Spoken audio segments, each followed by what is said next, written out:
Once again, a couple of reminders before we get started. We are going to start with the opening statement from the head coach, followed with questions for the student athletes. At the conclusion of the questions for the student athletes, they'll be dismissed. Then questions for the head coach can start. Please raise your hand and someone with a microphone will come around. Please give your name and media affiliation. If you're joining on Zoom, please use your raise hand function for questions. We will address the questions in the room first and go to Zoom if time allows. Now we'll start with the opening statement from head coach John Gross. Coach?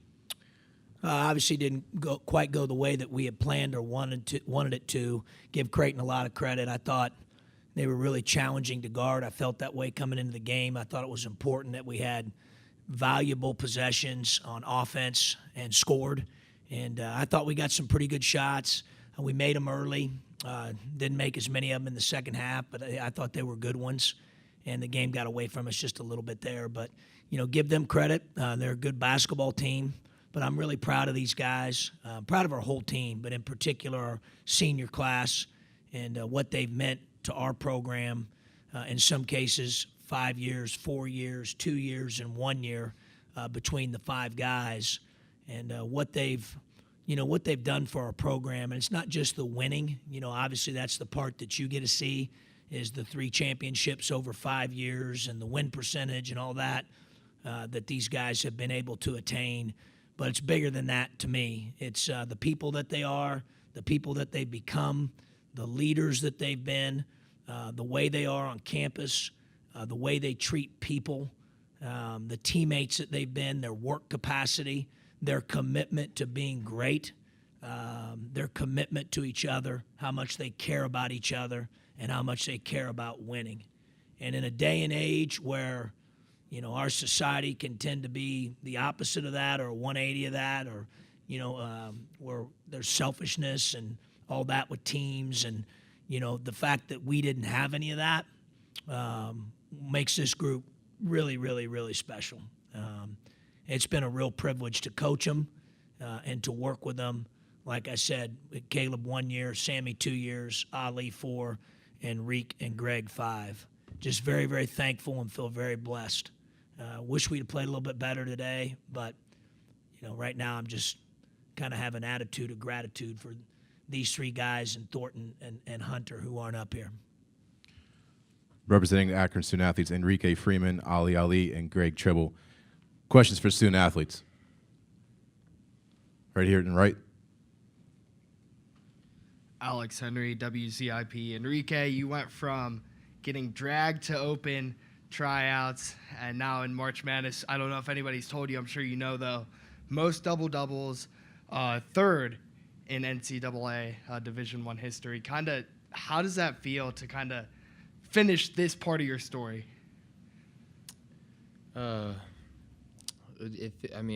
the accolades feel nice, but like Coach said, I just in real good gratitude with how this team, throughout the entire season, throughout my entire time here, we worked very hard, and I think we did something very special in Akron, and I'm glad we were able to put on for the city.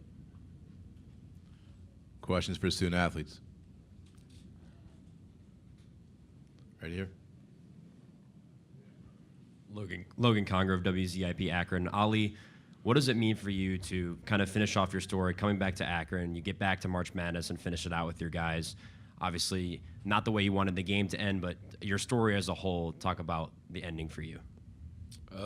Obviously, not the ideal ending that we wanted, but I got to go out with the people that I care about the most, outside of my family back home, honestly. These are like my brothers. I don't really got too many friends back home. These are the guys I'm around with a lot. So if I'm going to lose, I'm going to lose with them. If I'm going to win, I'm going to win with them. And, that was a big part of coming back and knowing that I would regret it looking down if I didn't finish off my college career with these guys next to me and in the locker room. Zack Jackson, The Athletic. For any of you guys, what worked in the first half? What did you think would work, with your game plan? Just speak about, the hot start you guys had. I feel like we were making a lot of shots in the first half, which led to they can't get out in transition as much if you're making shots. And then I feel like in the second half, we wasn't making as many shots. We started gambling, and then they're a really good team on offense. And once they start getting open shots, it's hard to stop them from making shots. So they were just real good in transition, and we just didn't have good transition defense tonight. Right here. Michael Bevan with the Akron Beacon-Journal. Enrique, just that first half, they end on an 8-0 run. It extends to 28-8, I believe. Kalkbrenner, Alexander, Shireman, they're all involved. Just how difficult matchup were those guys, and for you, particular Kalkbrenner? I mean, he's a big player. He has good size, but I think matchup-wise, I think we did a good job throughout the entire game. Trying to take away their good tendencies, but overall, I think they just kind of killed us in transition. And, they hit some – they're really good at the three-point line, so they hit some good threes. Right here on the aisle. No. Yep. Kevin Gorman, Pittsburgh Trib. Enrique, can you talk about what the banging inside and drawing him defensively drawing him outside with the threes? What was that pace like for you, and did it take a toll as the game went on, just the kind of frenetic first 6 minutes? I don't think it took a toll. I just think I got in foul trouble, and then we decided to put Sammy on him. But, we just – that's what bigs do. We just get to go down there and, we're physical, try to catch him outside the post. I know he could I had a good post position, and, he struggled to when I was, using my move. So it's just basketball. Right here up front. Nate Ulrich with the Akron Beacon-Journal. From talking to you guys, I know that you thought mental toughness really carried you through the MAC tournament and here, but you didn't play your best. I'm sure you guys think that today wasn't your best. So what do you think kind of just prevented it from being reaching your full potential as a group when it comes to the talent and experience you guys have? I think potential-wise, I think our team is reaching our potential. I think, our entire season, there was ebbs and flows throughout the entire season. But, in this game, some games you get outshooted. Simply it. I don't think any of our guys quit. None of our guys didn't stop playing hard. Everybody gave their best efforts until the shot clock went off. So, all we can do is take a look at the drawing board, and hopefully those freshmen, juniors, and sophomores, come in next season and see that and use that as an opportunity to learn. Terry. Widow, Cleveland Plain Dealer. Enrique, you came out and banked in a three-pointer to begin, and I think you took like 8 of them. And then maybe John didn't design it that way, but what was going on there with you shooting the threes, and just how did you feel about that? He plays in the paint a lot, so we try to stretch out the floor a little bit more. And, everybody believes in my three. I've been working very hard on it. And I just knocked down a few, so, they had to change coverage, and we decided to attack a different way. Back right. Nathan Breisinger from Pittsburgh Sports Now. This game only came about 2 hours away from home. Pretty good faithful showing from the Akron crowd, and at times in the first half, pretty energetic. How did you guys, try to ride that momentum from the crowd as well? And then what was it like just to see the Akron faithful here? It meant a lot. Obviously, our fans, they care about us. They show up to every home game. That's why we were so good at home this year. I mean, it just feels good to see some familiar faces in Pittsburgh, and we just tried to feed off of that, and that's it, really. Any more questions? All right, last one for student athletes right here. Michael Bevan with the Akron Beacon-Journal. For you three guys, you guys came in before the pandemic. And, you guys have been in Akron for 5 years. Enrique 6 as a student, obviously. Just if you could take us back to when you were kids to now as kind of grown men or adults, just what's that been like, this whole experience of college basketball with 2 tournament appearances? Enrique, you want to start and work our way down? Like I said yesterday, the journey's been amazing. Super grateful for the journey. I wouldn't ask for it to go any different. I'm very proud of what I was able to accomplish here, and all of us were able to accomplish here. And I'm happy that we're able to leave on a legacy. Akron basketball, Akron culture. We've done a lot of winning, and we want to just pass on the torch. Those guys in 2019, 2020 passed the torch to us. It's time for us to pass the torch. Ali. I would say I'm definitely appreciative of the run we've had the last 4 or 5 years, and just looking back, obviously as a kid, middle school or high school, for me, not having a D1 offer senior year starting, Gross coming in and giving me one chance. No one else gave me a chance coming out of high school. So I think just like coming into this tournament has kind of been the story of our lives. Always been underdogs. So I mean, I'm just grateful and appreciative for all the people I met on the way. Greg.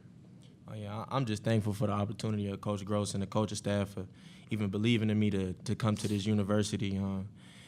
Just teaching the younger guys that just don't take it for granted. Obviously we put in a lot of work to get to where we at now to do as much winning as we have, and just teaching them. That's what it's all about. Just teaching them that you just can't take it for granted. You got to work hard every day. All right, thank you, student athletes.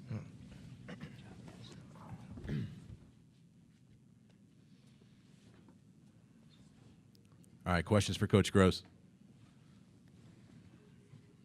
Back right aisle. Zack Jackson, the Athletic. Coach, did the first half kind of go according to plan, or was there a big deviation from what you thought? Until the last couple minutes, I thought that was the biggest juncture in the game. We were up 34-31 with about 2 minutes to go in the half, and then they went on an 8-0 run. I thought that was the biggest 2 minutes of the game. So give them credit. I thought they, we had a couple possessions there where we didn't get matched up in transition. The guys alluded to that. We had a questionable shot. Couldn't quite get the ball a couple times where we wanted to get it. But for the most part, other than those 2 minutes, we played the game plan to precision, quite frankly. We really did. Front right. Terry was talking about sorry, Coach. Freeman's 8 threes. I actually was hoping he'd get 15 up. Sorry, Coach. Front right. Logan Conger of WZIP Akron. Coach, you started off the game with Enrique Freeman up top, taking those 8 threes throughout the game. Mm-hmm. So you had Sammy Hunter in the post. Was that something you guys had planned for? It's kind of a switch from the rest of the season. Yeah, and a lot of it's based on how Kalkbrenner plays defensively. In my opinion, he makes them go defensively. So the guys certainly are smart, give good effort. But you're talking about the 3-time Big East Defensive Player of the Year, and he's big, as Reek said. And so, I've got confidence in Enrique and Sammy to shoot the ball from the three-point line and beyond. And so that was part of it, trying to get him out of the paint a little bit. Give them credit. Greg made a change like good coaches like him do, and changed his coverage a little bit. But, I thought Ali was effective in the first half. I thought the pick-and-roll game was effective in the first half.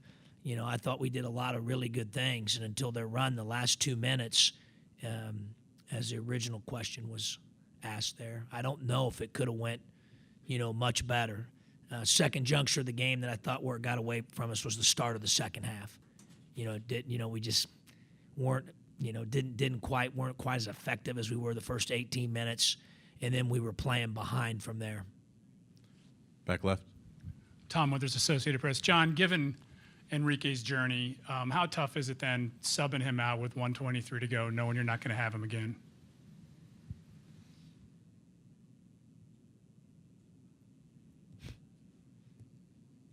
Tough. It's not just because as good a player as he is. That's a part of it. But it's the person he is, the leader, the teammate, how coachable he is, his work ethic, how much he cares about other people. I've nicknamed him the unicorn for a reason. All right, to the right here. Drew Von Sayo, College Basketball Review. Coach, in that second half, when the offense isn't executing, it seems like shots are finding any and every way to not fall. What's the message to your team? Well, my whole deal, and it is every game, it's the quality of the shot that's important to me. I believe in them that they can make good shots. So I'm more concerned about the quality of the shot we're getting. I thought turnovers would be big for us. And you can look at the stat. We only turned it 5 times the entire game, which is great. I thought defensive rebounding would be an advantage for us.